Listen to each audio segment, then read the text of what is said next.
Good morning and welcome to this presentation of the fourth quarter and the full year 2025 for the NCC Group. I'm Thomas Karlsson, CEO, and with me here I have Susanne Lithander, CFO. And as always, I will do an overview of the quarter and the full year for you, and then Susanne will give you the details, and in the end I will wrap up and we open up for questions. I'd like to start with yesterday's news. 2 weeks ago, we communicated a non-cash impact impairment charge of approximately 1.4 billion. This relates mainly to new assessments of the property values within business area property development and tax charges in tax assets that we've had on the balance sheet. Susanne can answer more questions about that. What I like to highlight is this: it has no cash flow impact, and you will during this presentation see that we have a very good cash flow both in the quarter and for the full year. So no cash flow impact and no impact on our dividend capacity. And from here on, we will mainly focus on the underlying performance, excluding these impairment charges. I will do it exclusively without it, and Susanne will do it mainly without them. So here's how you want to think about the fourth quarter. We have a really strong underlying performance in the group. We have a strong operating profit, almost 700 million SEK in the fourth quarter. And if you compare that to last year, you will have to remember this year we had very small contribution from property development, while we last year had large contribution from property development. So the difference is roughly 500 million. So the contracting units and industry performs extremely well. We have an all-time high in business area industry. We actually have that for business area Building Nordics as well, but the 88% improvement of earnings in Q4 versus Q4 24 is actually quite fantastic. We have a high level of orders received, 14.5 billion SEK, and then you have to remember that we've actually reversed order backlog of roughly 1 billion for the project Korsvägen. So the business itself has had orders received of 15.5 billion, which is a really high level. And then the board proposes to the AGM that we will have the same type of dividend that we had last year, 9 SEK ordinary dividend, and then an extra dividend 2 SEK distributed in 2 tranches, one in the spring, a little bit larger, 6.5, and then a smaller one, 4.5 in the fall. So that's the highlights. To back that up, strong operating profit in the quarter, 692, and if you compare that to Q4 other years, you can see that it's clearly strong, and then in addition, recognizing that there's no or very little contribution from property development in this. We have good orders received. Book to bill is 1 and 14.5, and then underlying it's 15.5. But then, as we have pointed out in the Q3 report, we have a very high level of early involvement projects that will convert into future orders. Those are not in the books, but they have a very high conversion rate from those projects. So that's very encouraging for the future. Order backlog, we have visually a decrease, and it is a decrease, but it's for several reasons. One is that we are trying to focus on better quality of the projects we have. We are in a shift from traditional contracts to more early collaboration projects. We are taking out projects with no profits, large infrastructure projects without any type of profit, and then we have a currency effect in the order backlog. So it's somewhat smaller but higher quality, and a larger proportion of early phase collaboration project in the backlog. Some examples. In the fourth quarter, we have a large office and laboratory building in Denmark for a customer that wants to remain anonymous, but it's a large laboratory. We have another phase of the hospital in Oulu in Finland, 1.7 billion. It's the third phase that we're building on that hospital. And then we are doing a large renovation project in central Stockholm with an orders recognized in the quarter of 1.5 billion. Net sales in the quarter in line with recent years, and we've tried to highlight the impact of property development in this quarter and previous quarters because of the different ways of profit and sales recognition we have, where we have percentage of completion for contracting and most parts of industry, while we have a completed contract on property development. So you can have, on an individual quarter, you can have a very pronounced impact. So if you compensate for that, you can see that this is a high level of net sales in the quarter. Underlying EPS at 14 SEK, and as our target is 16, but we've also communicated that to reach 16, we need a contribution from the property development business. We don't have that, but we have also communicated that we expect a larger proportion of the earnings coming from industry and contracting business, and that's what you see in the EPS for 2025. Our financial targets, 16 to 14, as I have said, we have a net debt target of smaller than 2.5 times EBITDA. It's actually 0.27 now. This is not compensating for this, what it is compensating for underlying for the impairment charges. And then we have a proposal of 9 plus 2 SEK of profit after which is 65 profit after tax on the ordinary dividend. Health and safety, pretty flat. We would like to see an improvement on that. We have some units improving, some not improving. So we will continue to work with that. And when it comes to the climate and energy targets, we will report the fourth quarter in a quarter in connection with the first quarter reporting. But I think it's important for everybody to understand that we have updated our targets. It's not because we have changed our ambitions. It's only because of that we have changed the base year to be compliant with the reporting standard. So we have a new base year. That's the difference. It's 2024 instead of 2015. So finally, on the business, generally good market demand. We see that we have a good market demand for basically everything with the exception of residential and commercial property. And it's the same pattern as we've seen over a long period now.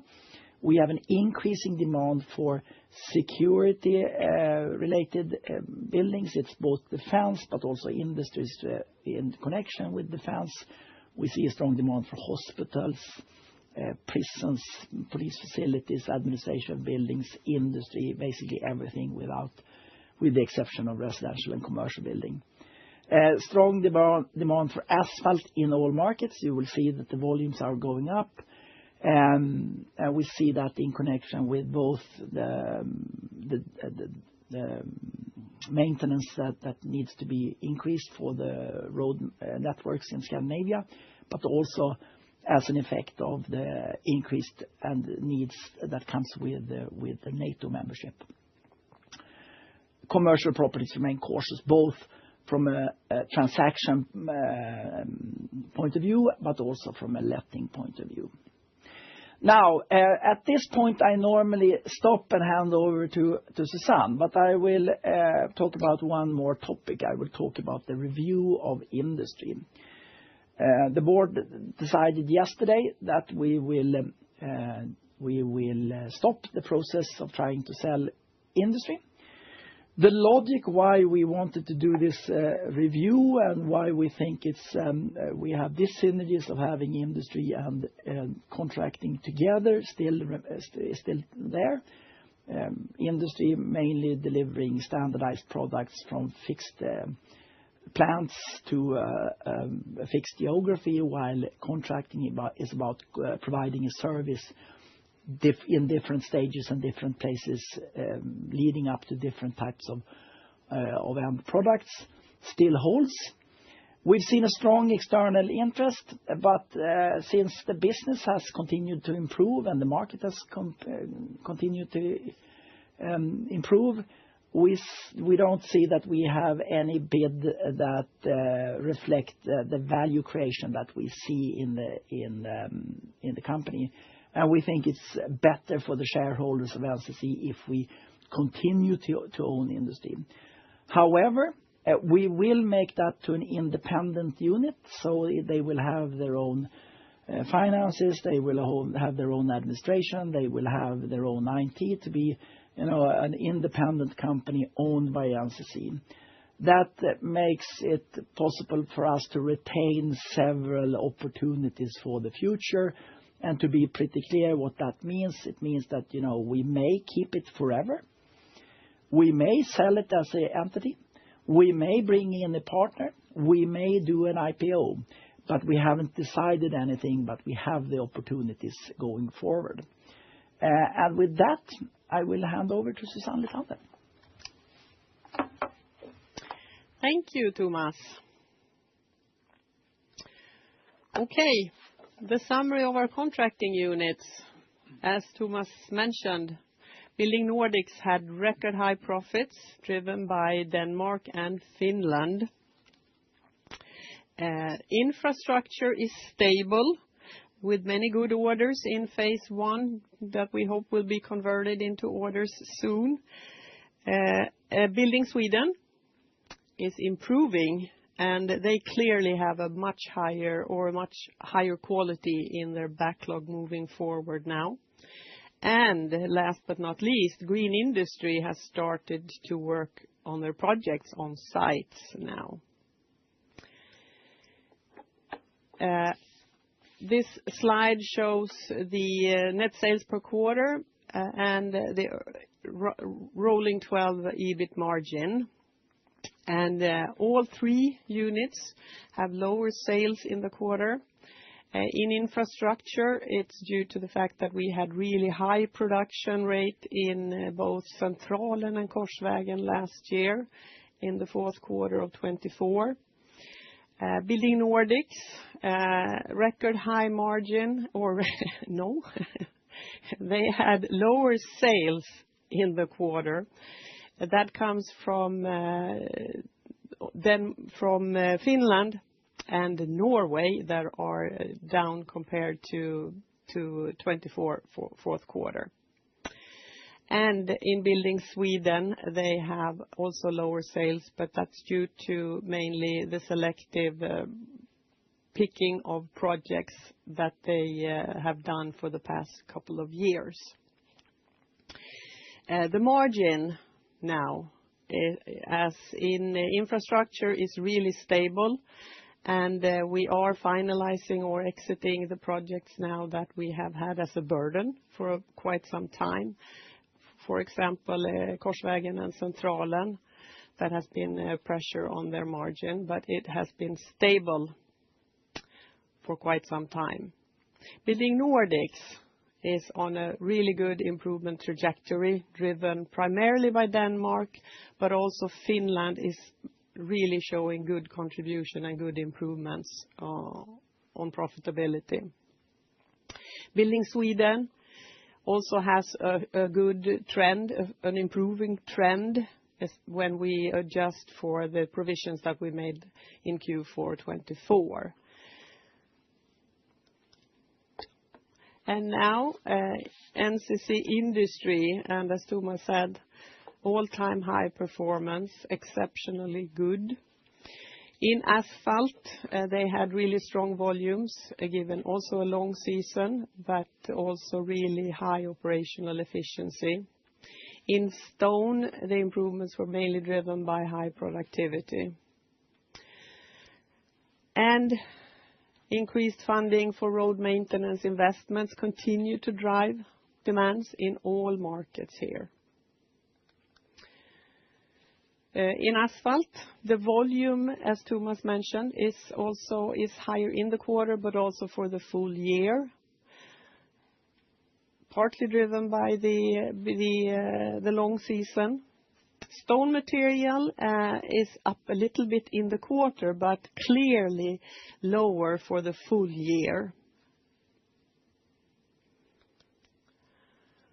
And the margin was record high at 7%, surpassing the internal target of 6%, 359 million in the quarter and 879 for the full year. Also, the capital employed is down a bit, and that gives us an all-time high, also return on their capital employed of 22%, never heard of before. Property development keeps fighting on a really tough market for commercial properties, and the letting in the quarter was really slow. And as you know, we took the impairment charges to some of our properties in the portfolio here in the closing of the books. And the letting was slow in the quarter, slightly up from the third quarter. However, we signed 5 contracts totaling 2,300 square meters. The overall letting ratio is 82%, and the completion ratio is 68% now. And the underlying EBIT, if we adjust for the impairment, was 50 million for both the quarter and for the full year. And that's mainly driven by the operating net in our completed properties. Capital employed is down, or it's lower due to the impairment as well.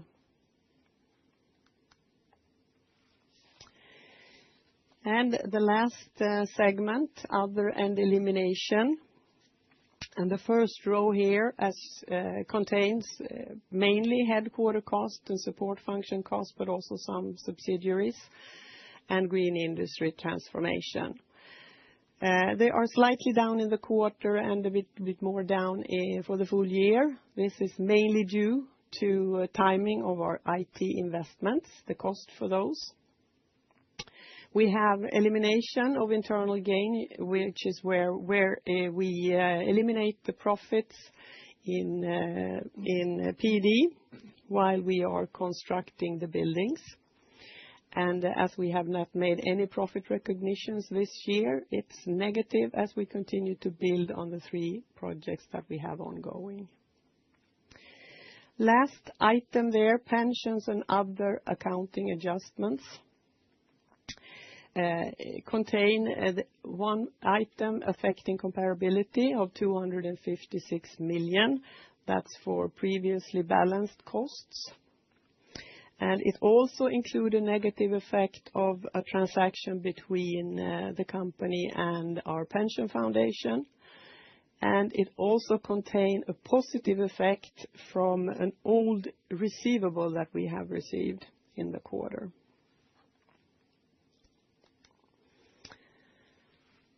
So our earnings before items affecting comparability was 692, and we had 1.2 billion of the one-off cost affecting EBIT. Our financial net was minus 37 in the quarter and 137 for the full year, and that the lower is due to the lower average net debt for the year. Our tax in the quarter is, as Thomas said, impacted by an impairment of deferred tax asset in Norway of almost 260 million, which makes the tax rate for the quarter very crazy for the full year. And if we adjust it for the items or for the items, if we adjust it for the one-offs, the tax rate is 25%. That's what I was going to try to say. And earnings before the items affecting comparability was 13.9 and 1.5 after the IACs. Our cash flow was really strong in the quarter. It's really difficult. It has a difficult comparison period with the three profit recognitions we had in the fourth quarter of last year. So this year it's driven primarily by good earnings and really good contribution from improved working capital in the quarter. And our corporate net debt is low at 373 million. Last year, we had a net cash position after the divestments of our properties in the quarter. And as Thomas said, we have a target to have a net debt below 2.5 times our EBITDA. And after the quarter, we are at 0.27. And with that, back to you, Thomas. Thank you, Susanne. Time for me to wrap up. I will add a few pieces of information here. As we have communicated earlier, we have 2 new members of the senior management team coming in. First, Thomas Brannemo will start in March. He will be head of NCC Infrastructure as Kenneth Nilsson is retiring. Or starting the journey to retire. Thomas Brannemo has a background in many international companies working both with products but also with project-based companies like most recently with Johnson Control until he left when they did the reorg, and then he has been an industrial advisor to McKinsey in Switzerland. Starting in March, and then Katarina Wilson will join us during the second quarter as the new CFO. As Susanne has started her journey to retire, Katarina will take over as CFO after the second quarter report. So you have 2 more reports with Susanne coming up. I think that's important. And then we have Annual General Meeting. I'd like to remind everybody, May 5th, we will be in Space in Stockholm that has reopened again. And more information will be provided as we get closer to the date. And then look out for our annual report that we will publish on or before April 14th. To wrap up the quarter and the full year, good performance, and we have a very positive outlook in the market. Good underlying profitability and a strong cash flow. I think that's probably the most important part. Industry and Building Nordics has an all-time high profit, contracting higher in year on year. We have a high level of orders received.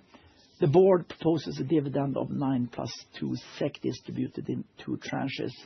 And then we have decided to make Industry a standalone company while NCC maintains to be or continues to be the owner of Industry for the immediate future. And with that, operator, I open up for questions. Thank you, sir. We will now begin the question and answer session. Anyone who wishes to ask a question may press star and 1 on the telephone. You will hear a tone to confirm that you have entered a queue. If you wish to remove yourself from the question queue, you may press star and 2. questioners on the phone are requested to disable the loudspeaker mode while asking a question. Anyone with a question may press star and one at this time. Our first question comes from Kevan Shiramampur from SEB. Please go ahead. Yeah, good morning. I have a couple of questions, and the first question is on industry. So you had a very strong margin for the full year and in Q4. And could you maybe say something about how close is this to maximum capacity, and what type of impact did the quite mild weather in Q4 have compared to last year? Yes, we had a good margin in industry, but we also had a good return on capital employed, and we had good cash flow. I think both of those two are also worth mentioning. We still think that there's quite a lot of potential in the business area. So we think there's more to we should expect more from industry. Having said that, it's true that we have had a really mild and dry November, so that probably had a positive impact in the quarter. But so we cannot expect to see that every year, but it's not significant for the overall improvement. Okay. And also, when this unit will be structured as an independent unit, what types of changes within the organization do you expect, and what is there something concrete that maybe could drive profitability or such? I mean, overall, they will continue the same type of changes that they've done over the last couple of years, working with productivity, working with sales, working with making the organizations. That will continue, so it really doesn't matter. What we will see is that they will have their own administration that we think that will can be done on a lower cost. They will have a more focused IT system, so we think that can lower the cost. They will have everything. We don't have to make compromises to fit both the business logic for contracting and for industry. So we think that there's a potential for savings going forward, but we haven't quantified that yet. Okay. And then just my final question is on capital allocation, given that you have such high headroom to your net debt EBITDA policies. What types of opportunities? You have previously talked about acquisitions. And what we types are, of yeah. Yeah. We are actively pursuing acquisitions, but we are, as we've said now, for the better part of the year. But we've also said that we want to be really careful and make sure that it's not only a good fit from a financial perspective, but also from an operational and cultural perspective. And there are not an abundance of targets for that, but we're actually pursuing that. Having said that, industry is a little bit of a different case, and I see opportunities to do smaller bolt-on acquisitions for the industry business going forward. Okay. And do you see buybacks as an alternative also in capital allocation? That's always an opportunity, but as our share price is significantly higher than it was when we did it the last time, it's not immediately as attractive. Okay, thanks. Those are my questions. Thank you. The next question comes from Erik Granström from DNB Carnegie. Please go ahead. Thank you, and good morning. I was just wondering about infrastructure. When you mentioned the order intake, you also talked about early involvement in some of your projects. Could you say something about the size of the early involvement versus, for example, a year ago, and when you think that will be converted into order intake going forward, just so we get a sense of sort of the potential for volume growth within infrastructure? It's higher than it was last year at the same period. And as an example, we're a little bit reluctant of communicating the values because there's an issue of conversion, there's an issue of the exact size of the project, there's an issue of timing. But for example, and this has been communicated by our customer, we have the early involvement project of the electrical grid for Västra Götaland, and that's a multi-billion type of project that we will be working over the next 10 years or so. And we will see the first orders received from that already this year.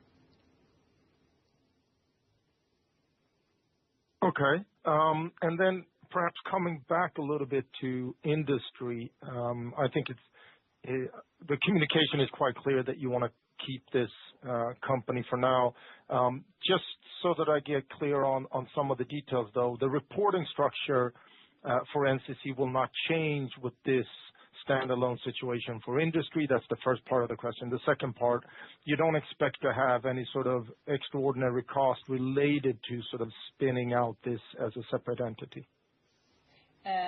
We haven't looked into how it will, if it will impact our reporting. Short term, no, but and also the cost we have not looked into whether we may have some restructuring costs, but I don't think it's going to be any larger amounts. We'll get back to that, and we'll try to be as transparent as possible when and if that happens. Yep.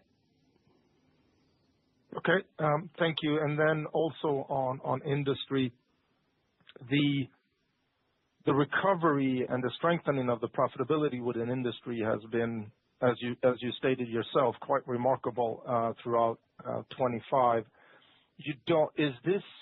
Do you see that there is a risk that this improvement is somehow related to the fact that you have done a strategic review of the business, or is this completely separate from that, in your view? Well, I think the main reason is that the management of industry has actually worked very hard on making the organization more professional and more structured. They worked clearly with productivity. They worked with pricing. All of the things that you should be working with. Having said that, it's not unlikely that there's some impact from the fact that we have focused more on the business area. What you shine a light on will probably, perform a little bit better, but we will continue to shine that light on that. But mainly it's because of, we have a more professional procurement process. We have a more professional pricing process. We have a more professional process when it comes to inventory. We have a more professional process when it comes to running operations. So it's mainly, improvements in the business. Operational excellence. Okay, thank you. And then finally on building, it also showed, I would say, some serious strength here in Q4, and also it's been improving throughout the year. But it seems like you're expecting this to continue going forward. Could you just perhaps stipulate a little bit what you see in both Nordics and Sweden that makes you feel confident in continued increasing profitability within both Building Nordics and Building Sweden? Building Nordics first, we've taken quite a lot of action in Finland, and the Finnish organization is actually contributing quite a lot on a very tough market. Denmark has a continued good market, and we think that will continue. We're taking quite a lot of action in Norway, so that's the reason why we think it can continue to improve. And then for Sweden, for the last 1.5 years or so, we've been very carefully working with the quality of the order backlog, deliberately decreasing the sales a little bit to get back on a better position with project quality and project earnings quality.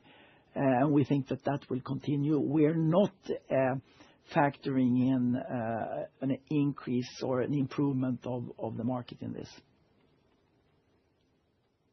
Okay, thank you. Those were my questions. Thank you, Eric.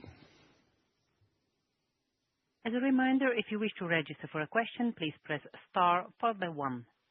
The next question comes from Stefan Andersson from Danske Bank. Please go ahead. Thank you. So a couple of questions touching maybe on some of the earlier ones. But just to clarify, when you separate industry and you set up that as a separate company with its own systems and own management, I would have expected that to cost a little bit more than actually being a saving. I mean, did I understand that correctly, that you're saying that you could save money on that? Yeah, that's our expectation. Long term, we think that we can save money because we can have more focused administration. We don't have to have, now we have an administration that is set up to take care of both project accounting and everything that is included in that, and more pure play deliveries of asphalt and stone. So we think that we can simplify that. Same comes with IT and HR and everything, finance, basically everything. So we think that long term we can make it a more efficient organization. But short term, there might be some. There might be. I mean, we're changing, and that might come with some costs. We're starting the process to separate the company now, and we'll set up a plan and try to do it as cost efficient as possible, considering the balance of speed and not wasting money in the process. Okay, good. And then I think there was a question about extraordinary costs relating to the restructuring. That's fine. My question might be then, this has been a process that has been ongoing for a while. Is there any, now when you concluded this, is there any transaction costs that are lagging and that will come through that you haven't already put into the P&L? No. For advisors and such? Nope. Okay, no, good. And then you touched about it's impressive, the recovery in the segment, not only by you, but also by Peab, I guess. And the asphalt business, has gone from poor to really good. Is just again repeating the question, I guess, but do you see the current level when it comes to pricing and demand in the asphalt share as sustainable? Yes. We see overall a more professional industry. We see that some are leaving the market. We see us and others are building our business stronger. So we actually see that this is sustainable, and it's sustainable both in a financial perspective, but also the delivery of more sustainable products to our customers. Okay, good. And then on dividends, you don't raise, if I understood correctly, you don't. No, actually, sorry, forget that. Was it +2 there? I was too quick. Sorry, forget that question. The last one, I'm a little bit curious on Trafikverket, and I'm not going to dig into the Västlänken specifically, but I'm just thinking that discussion you have with them, is that affecting your relation with the whole organization? I mean, they are a big buyer in Sweden, or is that very isolated to that part of Sweden? It is isolated to that part, but in general, for the project business, we are very reluctant of bidding on Trafikverket projects, since we have a bad track record. If that's us or them, I don't know, but we're reluctant to that. We see that there's a very attractive large infrastructure market with other customers that we are focusing on instead. Okay, good. Perfect. That was all for me. Thank you very much. Ladies and gentlemen, that was the last question. I would now like to turn the conference back over to Thomas Carlson for any closing remarks. And before that, we have a questionnaire on the web. So Thomas, is there a time frame when industry will become an independent company? We have an idea, but we haven't really decided yet. We will have to look into that more. If that's all the questions, thank you very much for listening in. We look forward to meeting you. We look forward to seeing you on our coming quarterly reports. We look forward to seeing you on the AGM. Thank you very much.